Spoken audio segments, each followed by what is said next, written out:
Vítajte na webinári venovanom profesionálnemu rozvoju. Som Šarlín Javková, zástupkyňa riaditeľa Centra pre výrobu s rýchlou reakciou a budem s vami hovoriť o tom, čo je výroba s rýchlou odozvou a prečo je dôležitá. Trochu informácií o mne. Okrem toho, že pracujem pre Centrum pre výrobu rýchlej reakcie, som profesorkou praxe na katedre priemyselného a systémového inžinierstva. Jedným z kurzov, ktoré pravidelne vyučujem, je hlavný kurz pre online magisterské štúdium inžinierstva výrobných systémov. Tento kurz sa nazýva Návrh a analýza výrobných systémov. Centrum pre výrobu s rýchlou odozvou založil profesor Rajan Suri na Univerzite Wisconsin-Madison. Centrum teda spolupracuje so širokou škálou výrobných spoločností. Niektoré logá týchto spoločností môžete vidieť na obrazovke. Mnohé spoločnosti, s ktorými Centrum spolupracovalo. Cieľom centra je spolupracovať s priemyslom na vývoji techník, ktorými možno dosiahnuť skrátenie priebežných časov vo všetkých aspektoch výroby. To zahŕňa návrh výrobku, technickú prípravu výroby, ako aj kancelárske procesy, ktoré sú potrebné pre zákaznícky servis. Centrum spolupracovalo za celú dobu existencie so širokou škálou rôznych spoločností. S viac ako 300 sme realizovali aktivity, ako sú vzdelávacie workshopy, tréningy, semináre a študentské projekty pre priemysel. Čo je teda Quick Response Manufacturing, skrátené QRM? Je to stratégia uplatňovaná vo výrobných podnikoch, ktorej cieľom je skrátiť priebežné časy procesov vo všetkých aspektoch ich činnosti. Ak sa teda na ňu pozrieme z vonkajšieho pohľadu, ide o reakciu na potreby a požiadavky zákazníkov, vďaka ktorej ste schopní rýchlo navrhnúť výrobky a vyrobiť ich. Tieto produkty sú prispôsobené potrebám zákazníka, takže môžete doladiť funkcie, možnosti, konfiguráciu alebo kompletne navrhnúť produkt na zákazku tak, aby uspokojil potreby zákazníka. Z interného hľadiska možno QRM použiť na skrátenie času realizácie všetkých druhov úloh a procesov, ktoré sa v organizácii vykonávajú. Môže to zahŕňať interné procesy, ako je zlepšovanie kvality alebo postupy prijímania nových zamestnancov. Aby QRM dobre fungovalo, musíme si uvedomiť, že už nastal čas prísť s novým spôsobom uvažovania. Výrobcovia fungujú už viac ako 100 rokov rovnakým spôsobom. Zväčša uvažujeme tradičným spôsobom, pri ktorom prijímame rozhodnutia a snažíme sa zlepšiť výkonnosť, pričom hlavným parametrom sú náklady.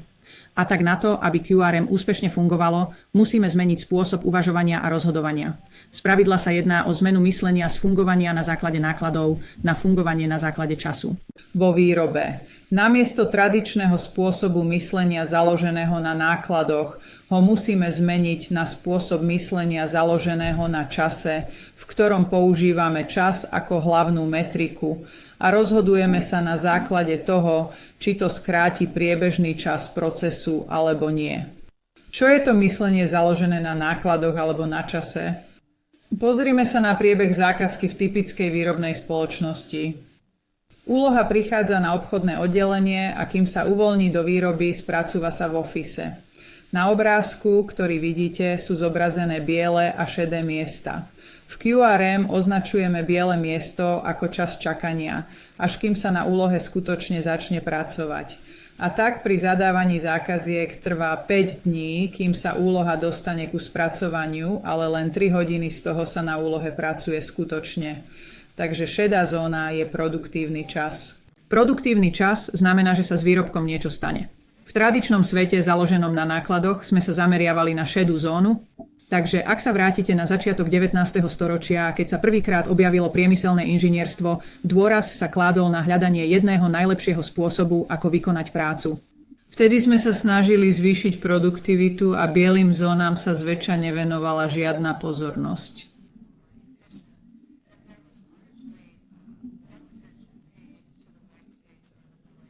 Vo výrobe s rýchlou odozvou sa na to pozeráme viac systémovo. Pozeráme sa na časový priebeh v rámci celého procesného toku a QRM sa snaží klásť dôraz na biele miesta a eliminovať čas oneskorenia medzi operáciami. QRM je obzvlášť účinný v spoločnostiach, ktoré robia širokú škálu výrobkov. Takže ak ste široko sortimentný a malosériový typ výrobnej spoločnosti, potom má QRM pre váš typ výroby zmysel. Ale má zmysel aj pre spoločnosti, ktoré robia úpravy výrobkov na požiadavku zákazníka alebo dokonca celé výrobky na zákazku. Pre tieto typy výrobných firiem má QRM veľký potenciál. Môžete očakávať viac ako 90% skrátenie priebežných časov. Dôvodom, prečo je to možné, sú veľké množstva bielých miest alebo časov oneskorený medzi produktívnymi činnosťami vykonávanými na pracovisku, ktoré je možné výrazne zredukovať. Dovoľte mi uviesť niekoľko príkladov spoločností, ktoré zaznamenali s QRM úspech. Prvým z nich je výrobná aplikácia. Ide o spoločnosť National Oil Well Varco. Vyrába produkty, ktoré sa používajú na ropných a plynových vrtných plošinách a toto je príklad výroby niektorých náhradných dielov. Pri ich tradičnom spôsobe im výroba trvala 75 dní a po použití QRM a zavedení výrobnej bunky boli schopní vyrobiť tie isté diely len za 4 dni, čo predstavuje približne 95% redukciu.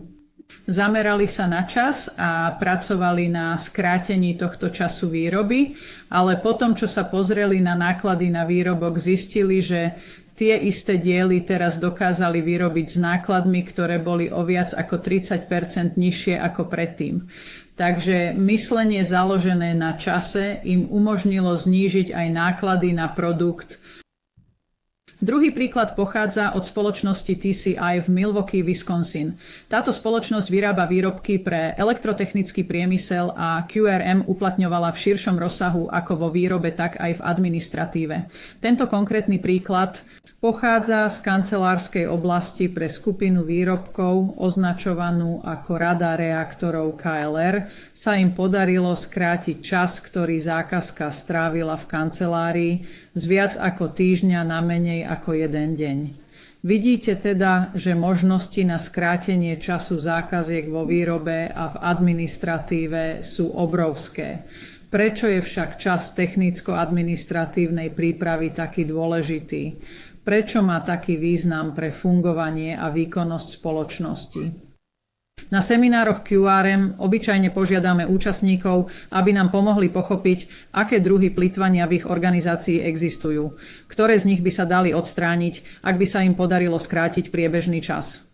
Požiadali sme ich teda, aby sa zamysleli nad tým, keby zajtra prišli do práce a ich časy realizácie by boli zrazu o 90% kratšie ako dnes, aké druhy úloh a činnosti plytvaní by sa organizácia mohla zbaviť? A toto je časť myšlienok, ktoré nám účastníci poskytli. Uvedené typy plytvaní sa na seminároch objavujú často. V prvom rade by zmizli urgentné zákazky. Výrobné spoločnosti bežne spracovávajú urgentné zákazky. Najmä ak zákazníci potrebujú niečo rýchlo, alebo ak dôjde k poruche v systéme a vy potrebujete dobehnúť oneskorenie spôsobené touto poruchou. Urgentné zákazky zmiznú, ak ste schopní ostatné zákazky v rámci vášho systému vyrobiť rýchlo. Ďalšia vec, ktorá odpadá, sú výrobné porady a celkové úsilie vkladané do plánovania, ktoré sa uskutočňuje hlavne preto, že plán je dynamický systém, ktorý sa neustále mení a aktualizuje. A tak odpadá čas strávený ľuďmi v procese plánovania, rozvrhovania, nákupu, predaja, pri zmenách rozvrhu, úpravách rozvrhu, aktualizácii priorít a pri všetkých týchto činnostiach. Náklady na nadčasy budú eliminované alebo sa aspoň výrazne znížia. Nadčasy sa často využívajú, keď sa firmy snažia dobehnúť alebo spracovať urgentné zákazky. Ak ste schopní rýchlo vyrobiť všetky zákazky, veľkú časť nadčasov možno eliminovať. Zásoby rozpracovanej výroby a hotových výrobkov sa výrazne znížia. Keď dokážete skrátiť prietokový čas zákazky, nebudete mať toľko rozpracovanej výroby. Takisto sa výrazne znižuje riziko zastarávania. Ak dôjde k zmenám v dizajne výrobku, nebudete mať toľko zásob ovplyvnených touto zmenou dizajnu. A napokon výrazne sa ovplyvní predaj vašej spoločnosti. Ak máte dlhé dodacie lehoty, je pravdepodobnejšie, že zákazníci zrušia objednávky alebo sa rozhodnú objednať si tovar u vašej konkurencie, pretože nechcú dlho čakať na svoje výrobky. Takže rýchla výroba a časy realizácie vám umožnia získať viac objednávok a zvýšiť príjmy vašej firmy. Môžete tiež ušetriť určitý čas predajcom, ktorí spravujú zákaznícke služby, najmä ak dochádza k oneskoreniu alebo sa snažíte urýchliť ich objednávky.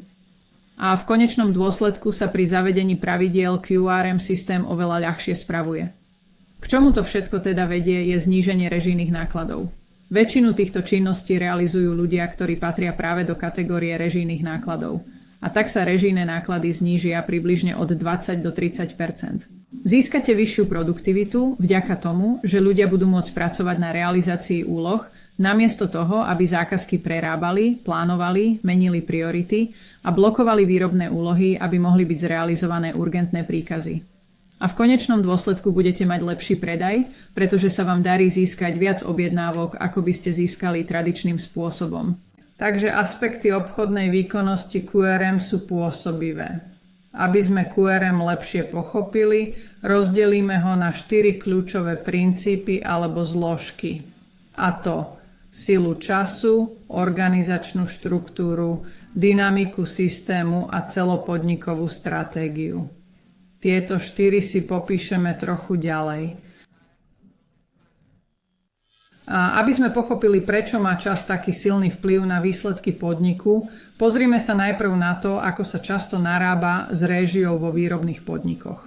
Tradičné účtovné systémy uplatňujú réžiu často na základe priamej práce alebo prípadne strojových hodín. A z tohto dôvodu sa na tie výrobky, ktoré majú vyšší ročný objem, prideli viac režijných nákladov. A tak zvyčajne zameriame úsilie na zníženie nákladov na tie položky, ktoré majú väčší objem. Namiesto toho sa však väčšina skutočnej réžie vyskytuje v oblastiach, kde máte nízky objem predaja. Ľudia v kancelárii teda majú veľa práce spojenej s malými zákazkami. Obrovskú príležitosť máte, ak dokážete znížiť technicko-administratívne režijné náklady a použiť ich na všetky produkty. Príležitosť na zlepšenie je teda 40 až 50 % vašich režijných nákladov na nízkoobjemový sortiment. Ak sa pozrieme na 4 kategórie nákladov, materiál, prácu, režijné náklady a náklady na predaj a správu, ide o kategórie, ktoré účtovníci zvyčajne používajú na klasifikáciu nákladov v rámci výrobnej spoločnosti. QRM má potenciál ovplyvniť všetky tieto 4 kategórie a tak môžete uplatniť QRM v celom dodávateľskom reťazci vašej firmy. Môžete tak dosiahnuť vyššiu produktivitu práce. Ako už bolo spomenuté, môžete takto znížiť režijné náklady, ale môžete tiež znížiť náklady v kategórii predaja a administratívy. Takže všetky tieto faktory povedú k finálnemu zníženiu nákladov vašej organizácie. Stále je tu ešte potenciál vyšších výnosov vďaka vyššiemu objemu predaja a v konečnom dôsledku dosiahnete zvýšený zisk podniku. Takže orientácia na čas vám môže priniesť lepšie obchodno-výrobné benefity ako tradičné zameranie sa iba na náklady. Ak chcete dosiahnuť tieto výsledky, musíte začať so zmenou organizačnej štruktúry. Namiesto funkčnej organizácie, v ktorej sú činnosti a procesy zoskupené podľa podobného typu a zamerania, dáte do bunky rozdielne procesy orientované na zákazníka a jeho produkty. Cez bunku QRM môžu prechádzať rôzne trasy. Môže to teda byť napríklad typ banky, v ktorej by ste mohli mať horizontálnu frésku, vertikálnu frésku, VTL je skratka pre vertikálny revolverový sústruh, odihlovací stroj a dierovací lis. Takže tieto zariadenia umiestníte blízko seba a umožníte, aby výrobné zákazky prechádzali týmito strojmi prostredníctvom organizovaného tímu, ktorý pracuje v bunke a vykonáva operácie v rámci bunky. V bunke QRM sa teda kladie dôraz na väčšiu flexibilitu, takže môžete mať rôzne toky cez bunku, pričom trasy nemusia byť rovnaké. Vzor toku môže mať akýkoľvek tvar. Môže byť v tvare U alebo v priamej línii a môžete mať rôzne časy spracovania. Nemusia byť vyvážené, aby to bola bunka QRM. Hoci tu uvedený príklad predstavuje výrobné procesy, QRM bunky možno vytvoriť aj v rámci technicko-administratívnych procesov. Tieto majú rovnaký význam pre lepšie materiálové toky a skrátenie priebežných časov ako bunky výrobné, ktoré sú potrebné na fyzickú realizáciu zákazky. Po zmene organizačnej štruktúry je dôležité mať prehľad o dynamike systému a o tom, ako dynamika systému ovplyvňuje trvanie úloh, ako dlho trvá, kým sa úlohy dostanú cez systém alebo kým sa objednávky spracujú. Takže graf, ktorý vidíte tu, uvádza príklad toho, ako by sme použili dynamiku systému na pochopenie zlepšenia času realizácie. Zobrazuje dve krivky. Jedna, horná krivka, predstavuje scenár, v ktorom má výrobný systém vysokú variabilitu. Spodná krivka znázorňuje systém s nižšou variabilitou. Variabilitou teda rozumieme akýkoľvek druh oneskorenia alebo narušenia systému. Môžu to byť veci ako absencie, poruchy strojov, problémy s kvalitou, alebo to môže byť to, že reagujete na požiadavky zákazníkov na zmeny výrobku. A tak variabilita môže byť jednak z nefunkčných dôvodov kvôli problémom v systéme alebo pre dôvody na splnenie rôznych očakávaní zákazníkov. Ale napriek základnej príčine variability môžete vidieť, že má vplyv na čas realizácie. A tak na krivke vysokej variability, ak by ste mali úroveň využitia vašich zdrojov na úrovni 90% pri scenári vysokej variability, máte oveľa dlhší čas realizácie ako pri scenári nízkej variability. Takže na čas realizácie má vplyv variabilita aj využitie zdrojov. A tak QRM zohľadňuje tieto faktory pri rozhodovaní o tom, aké zásady je dobré použiť pri plánovaní a prevádzke výrobného systému. Nakoniec, QRM je celopodniková stratégia. Je to niečo, čo by sa malo uplatňovať v celej výrobnej organizácii. Nie je to len niečo, čo sa vzťahuje na výrobné procesy a činnosti na dielni. A tak mnoho ľudí, ktorí sa zúčastnili na seminároch QRM, povedali, že sa im páči, že sa vzťahuje na celú spoločnosť. Zahŕňa mnoho funkcií v rámci organizácie, vrátane dodávateľského reťazca, kancelárie a spracovania objednávok, riadenia výrobnej haly, plánovania materiálu a tak ďalej. Takže tu je ďalší príklad spoločnosti, ktorej aplikácia princípov QRM priniesla veľký úžitok. Renew Air je spoločnosť, ktorá vyrába ventilátory s rekuperáciou energie. Sídli neďaleko mesta Madison v štáte Wisconsin a svojim zákazníkom poskytuje obrovské množstvo rozmanitých výrobkov. Na ich komerčnej strane majú viac ako 50 000 možností. Keď nedávno vypočítali počet možných konfigurácií alebo kombinácií týchto možností, vyšlo im číslo približne 3 až 4 milióny možných konfigurácií.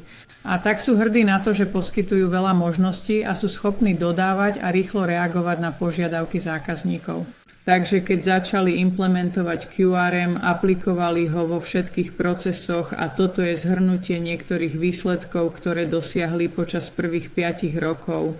V mnohých procesoch sa im podarilo skrátiť priebežné časy o 60 až 90%.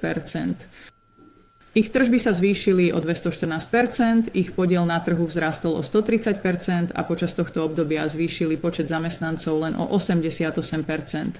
Takže takmer strojnásobili svoje príjmy len s 88% nárastom počtu zamestnancov a tak QRM veľmi účinne poskytlo obchodné výsledky spoločnosti Renew Air a ďalším podobným spoločnosťam. Teraz si konečne povieme o tom, ako QRM pomôže vašej spoločnosti dosiahnuť vyšší business level. Najskôr sa pozrime na dva rôzne typy variability. Existuje dysfunkčná variabilita, čo sú veci, ktoré sa môžu vo vašom systéme pokaziť, ako napríklad rework, spracovanie urgentných príkazov, poruchy strojov, použitie nesprávnych špecifikácií, problémy s kvalitou a tak ďalej. To je druh variability, ktorej by sa mali snažiť zbaviť všetky výrobné podniky. Existuje však aj strategická variabilita a to je variabilita, ktorá vyplýva zo snahy čo najlepšie uspokojiť potreby zákazníkov. Ide teda o plnenie požiadaviek zákazníkov formou širokého sortimentu produktov, návrhu výrobkov na zákazku alebo vyžehlenie variabilného dopytu. Tento druh variability je strategický v tom zmysle, že chcete byť schopní túto variabilitu úspešne riadiť. Takže pri výbere stratégie, ktorú chcete použiť na zlepšenie výkonnosti výrobného systému, sú dva populárne spôsoby zlepšovania výroby, a to Lean a Six Sigma. Oba tieto systémy existujú už niekoľko desaťročí a oba sa snažia odstrániť čo najviac variability. Takže Lean a Six Sigma sú systémy, ktoré sú použiteľné na zníženie a elimináciu variability. A to funguje dobre, ak hovoríte o nefunkčnej variabilite, ale ak sa vaša spoločnosť snaží poskytovať zákazníkom strategickú variabilitu, Lean a Six Sigma nie sú najvhodnejšie. Na druhej strane QRM chce odstrániť a znížiť nefunkčnú variabilitu a zároveň využiť k dobru strategickú variabilitu. Nástroje Lean a Six Sigma sú teda pre vás skvelou príležitosťou na odstránenie nefunkčnej variability. Ak robíte veci, ako je zlepšovanie kvality, redukcia časov zoraďovania alebo zlepšovanie procesov, ktoré sú zamerané na dysfunkčné typy variability, potom sú nástroje Lean a Six Sigma výborné. Na druhej strane, ak chcete využiť strategickú variabilitu a pomôcť uspokojiť širšie spektrum potrieb zákazníkov, ak chcete prejsť na výrobnú stratégiu typu výroba na zákazku alebo montáž na zákazku, ak chcete prejsť viac na stratégiu úpravy produktu na zákazku, potom vám výroba s rýchlou odozvou pomôže dosiahnuť to, čo potrebujete na splnenie zákazníckych potrieb, a to v takých možnostiach a tak rýchlo, ako si to zákazníci želajú. Ak sa chcete dozvedieť viac o výrobe s rýchlou odozvou, máte k dispozícii mnoho zdrojov. Ten, ktorý by som vám odporúčila ako východiskový bod, ak ste v oblasti výroby s rýchlou odozvou nováčikom, je kniha It's About Time. Je najvyšší čas. Táto kniha bola vydaná v roku 2010 a poskytuje komplexný prehľad o tom, čo je výroba s rýchlou odozvou, vrátane kompletného pokrytia 4 zložiek, ktoré som vám dnes predstavila. Ďalšie informácie nájdete na webovej stránke QRM Centra. Počas celého roka ponúkame širokú škálu workshopov a seminárov a ak sa rozhodnete rozvíjať kariéru v oblasti QRM, ponúkame certifikát v spolupráci s EPD. Ten poskytuje možnosť, aby ste mohli zdokumentovať a preukázať svoje oprávnenie a znalosti v tejto oblasti. Máme pre vás k dispozícii aj niekoľko bezplatných publikácií a pravidelne realizujeme projekty s firmami. Ak teda máte záujem o študentský projekt, kontaktujte ma a pokúsime sa ho v budúcnosti dohodnúť. Veľmi pekne vám ďakujem, že ste sa ku mne pripojili na tento Tech Talk, ktorý sponzoruje oddelenie profesionálneho rozvoja inžinierstva UW Madison. Ak sa chcete o EPD dozvedieť viac, môžete navštíviť webovú stránku EPD na adrese epd.visce.edu. Ďakujem za pozornosť a prajem príjemný deň.